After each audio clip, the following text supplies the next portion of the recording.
પ્રસંગ છે કે દ્વારકાધીશ જ્યારે અહીંયા આગળ પધાર્યા અને આ મંદિરની અંદર દ્વારકાધીશના સ્વરૂપની સ્થાપના કરવામાં જ્યારે પ્રસંગ આવ્યો ત્યારે મહારાજે તે દરમિયાન આચાર્ય પદની સ્થાપના કરી દીધી.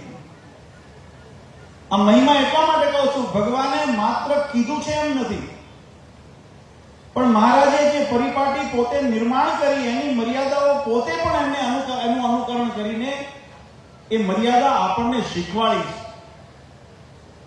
જ્યારે દ્વારકાધીશની મૂર્તિ અહીંયા સ્થાપન કરવાનો પ્રસંગ આવ્યો, સંતો ભક્તો બધા મહારાજ પાસે ગઢપુર ગયા અને ગઢપુર જઈને ભગવાનની આગળ વિનંતી કરી કે મહારાજ, આપની કૃપાથી આ મૂર્તિ બહુ સુંદર તૈયાર થઈને આવી છે અને આપ આપના વરદ હસ્તે જેમ લક્ષ્મીનારાયણ આદિ દેવોની સ્થાપના કરી એમ દ્વારકાધીશની પણ આપના વરદ હસ્તે સ્થાપના કરો. ત્યારે ભગવાન શ્રી પોતે સ્વતંત્ર હોવા છતાં પણ, આ સંપ્રદાયના સર્વોપરી ધણી હોવા છતાં પણ મહારાજ કીધું કે અમે એક મર્યાદા બાંધી દીધી છે.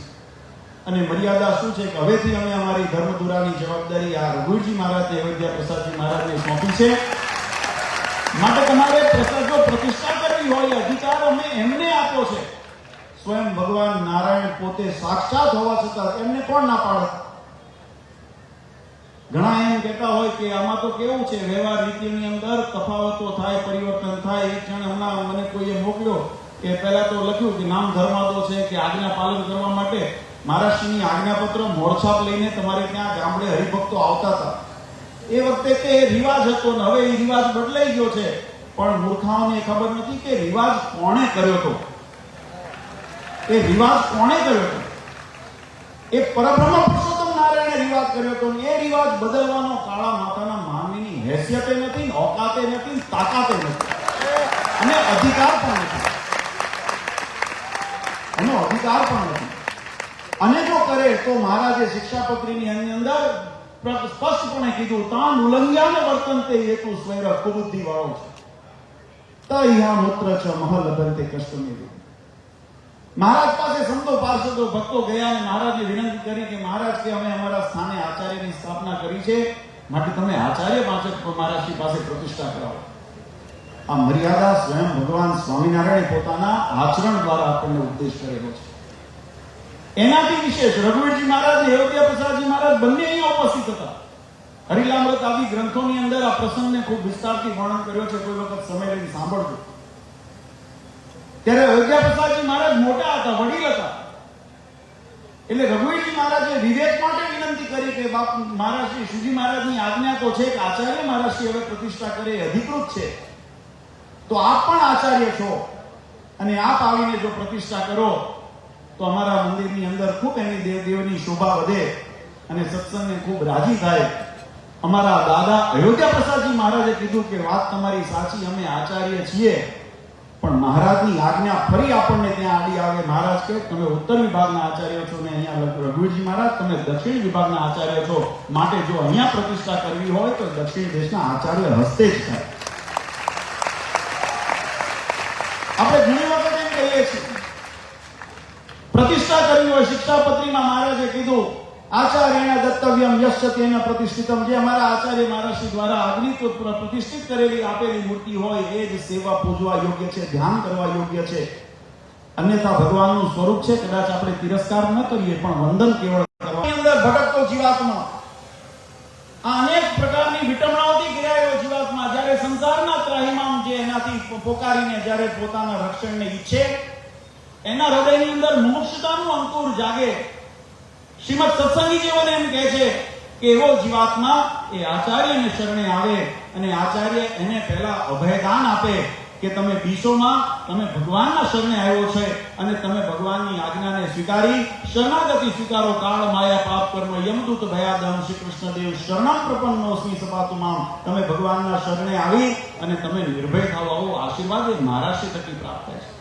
પછી એ મહારાજશ્રી યથા અધિકાર જેવી જેની પાત્રતા અને યોગ્યતા હોય એ પ્રકારે સત્સંગી હોય તો એને સામાન્ય મંત્ર દીક્ષા જેને આપણે ગુરુ મંત્ર કહીએ છીએ એ પ્રદાન કરે, અને સંત હોય તો એની અંદર સત્સંગી જીવનની અંદર દીક્ષા પ્રકરણની અંદર લખ્યું એની યોગ્યતાની પરીક્ષા કરીને એ માસે કરીને કરે કે સંવત્સરે કરીને કરે, પણ એ પરીક્ષાને કરીને જ એને દીક્ષા આપે, અને યથાધિકાર જ્યારે દીક્ષા આપે, મહામંત્ર આપે ત્યારે સાધુ થાય. એટલે બીજું અંગની અંદર કે જેમ મંદિરની અંદર ભગવાનની આજ્ઞાથી આચાર્ય મહારાજશ્રી દ્વારા પ્રતિષ્ઠિત મૂર્તિની અંદર ભગવાનનું દૈવત્વ છે, સંતની અંદર સંતત્વ મહારાજશ્રીની આજ્ઞાથી જ્યારે દીક્ષા પ્રાપ્ત થઈ હોય ત્યારે આવ્યું હોય. હરિભક્તમાં હરિભક્તપણું પણ જો મહારાજશ્રીની આજ્ઞાથી એમના અધિકાર દ્વારા જ્યારે આપવામાં આવ્યું હોય ત્યારે અધિકારપણું આવતું હોય. અને શિક્ષાપત્રી એમ કે પોતાના ધર્મવંશી આચાર્ય થકી જેને મંત્ર દીક્ષા ગ્રહણ કરી છે એવો જે ભગવાનનો ભક્ત છે એને નિત્ય પૂજા કરવી, તિલક ચાંદલો કરવો, કંઠી બાંધવી, આ બધો અધિકાર પહેલા શરણાગતિથી મળે છે.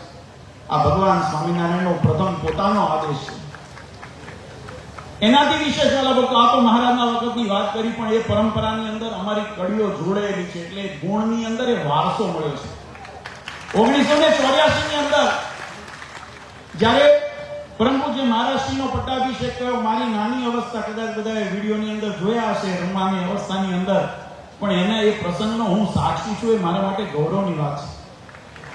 એ પ્રસંગની અંદર ગાદી અભિષેક થઈ ગયો અને પછી પૂર્ણિમાનો દિવસ હતો, નરસિંહ 13-14 અમે બાપુજીનો પટ્ટાભિષેક થયો. પરમ પૂજ્ય આચાર્ય સમર્થ શ્રી નરેન્દ્ર પ્રસાદજી મહારાજશ્રીએ વડતાલના ચોકની અંદર, મંદિરના ચોકની અંદર હરિકૃષ્ણ મહારાજની સાક્ષીએ અને સંપ્રદાયના દેશ વિભાગના લેખની આજ્ઞા અને પરંપરા, સત્સંગી જીવનની આજ્ઞા અને પરંપરા પ્રમાણે આ પદની અંદર આચાર્ય અજેન પ્રસાદજી મહારાજની સ્થાપના કરી છે. અગેન એ જે મેં કીધું ને, વારસાની આજ્ઞાનો વારસો એ નરેન્દ્ર પ્રસાદજી મહારાજે પણ જાળવ્યો, અને જાળવ્યું એટલું જ નહીં, એ નરેન્દ્ર પ્રસાદજી મહારાજ પૂનમના દિવસે અમે દર્શન કરવા ગયા. મહારાજ શ્રી નરેન્દ્ર પ્રસાદજી મહારાજ આચાર્ય પદેથી નિવૃત્ત થયા, પૂજ્ય મહારાજ શ્રી આચાર્ય પદ ઉપર આરૂઢ થયા, હું જોડે લાભમાં હતો. એટલે અમે 3 જણા લક્ષ્મીનારાયણ દેવના દર્શન કરવા ગયા. મને હજુ એક પ્રસંગ તાદ્રશ યાદ છે, અને એટલા માટે આ શરીરની અંદર એ ભગવાનના સિદ્ધાંતનું બળ છે. નરેન્દ્ર પ્રસાદજી મહારાજે બહુ સુંદર વિવેકની વાત કરી. મહારાજશ્રીએ જમણી બાજુ મહારાજશ્રી હતા, વચ્ચે હું હતો, અને મારી ડાબી બાજુ નરેન્દ્ર પ્રસાદજી મહારાજ હતા. લક્ષ્મીનારાયણ દેવના મંદિરના દરવાજા ઉમરાની આગળ નરેન્દ્ર પ્રસાદજી મહારાજશ્રીએ ધીમે રહીને મહારાજશ્રીને કીધું, મારા દાદાએ બાપુજીને કીધું કે હવે ભગવાનને પ્રાર્થના કરો કે અમે જે હેતુ માટે મારે આ સંસારની અંદર જન્મ લેવાનું કારણ હતું, ધર્મનું સંરક્ષણ, પોષણ, સંવર્ધન, જે મારા ભાગની અંદર સેવા કરવાની હતી, એ સેવા મેં કરી ચૂકી છે. 25 વર્ષ સુધી લક્ષ્મીનારાયણ દેવ ગાદીની આ ધર્મ ધુરાને મેં વહન કર્યું. હવે મારું કાર્ય, મેં દાયિત્વ તમને સુપ્રત કર્યું છે, તો હવે ભગવાનને પ્રાર્થના કરો કે હવે મારું કાર્ય જો પૂરું થઈ ગયું હોય તો મને ધામમાં તેડી જાઓ. આ વાતને હું એટલા માટે, તમે ભક્તો, આમ તો મારા પરિવારની વાત છે, મારે કહેવાય નહીં, પણ આ સત્સંગનો પરિવાર જાણું છું ને એટલે આ વાત કહું. નરેન્દ્ર પ્રસાદજી મહારાજશ્રીએ હું તો, મારી અવસ્થા નાની, પણ મારા કાન સતેજ હતા, એટલે ભગવાનની કૃપા છે, હું સાંભળતો હતો. કોઈ પિતા પોતાના પુત્રને એમ કે ભગવાનને પ્રાર્થના કરો મને લઈ જાય, કેટલા આમ લૌકિક દ્રષ્ટિએ કેટલું યોગ્ય નથી. એટલે મહારાજશ્રીએ પણ વિવેક વિચારીને કીધું. મહારાજશ્રી કે જો હું પ્રાર્થના કરું, હું તો 8મી પેઢી આવું છું, તમે મારાથી 1 પેઢી આગળ છો, મારાથી 1 પેઢી વધારે નજીક છો, આપને ભગવાનના સાથે વધારે નજીકનો નાતો છે, આપ જ પ્રાર્થના કરો, મને શા માટે નિમિત્ત બનાવો છો? આવું મહારાજશ્રીએ ઉત્તર આપ્યો.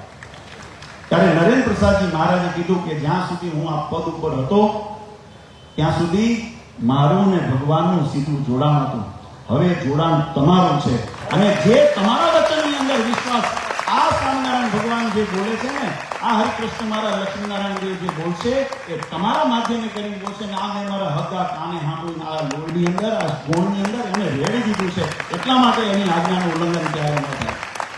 જે સમજણ રઘુજી મહારાજની હતી, જે સમજણ અયોધ્યા પ્રસાદજી મહારાજની હતી, એ પરંપરાની અંદર વડતાલ ગાદીની અંદર ભગવત પ્રસાદજી મહારાજશ્રી પધાર્યા, વિહારીલાલજી મહારાજશ્રી પધાર્યા, શ્રીપતિ પ્રસાદજી મહારાજ આવ્યા, આનંદ પ્રસાદજી મહારાજ આવ્યા, કર્યા અને નરેન્દ્ર પ્રસાદજી મહારાજે પણ એ જ સિદ્ધાંતને વળગીને રહ્યા અને પોતાના એમના જીવનની અંદર પણ અનેક સંઘર્ષો અને કષ્ટ સહન કર્યા, પણ ભગવાનની આજ્ઞાને ક્યારેય લોપ ન કર્યો. એ સંસ્કારો એ અમને ગળથુથીની અંદર મળ્યા છે ને, આજે એનું ગૌરવ બોલે છે. આજે આપણે બધાએ ભાગ્ય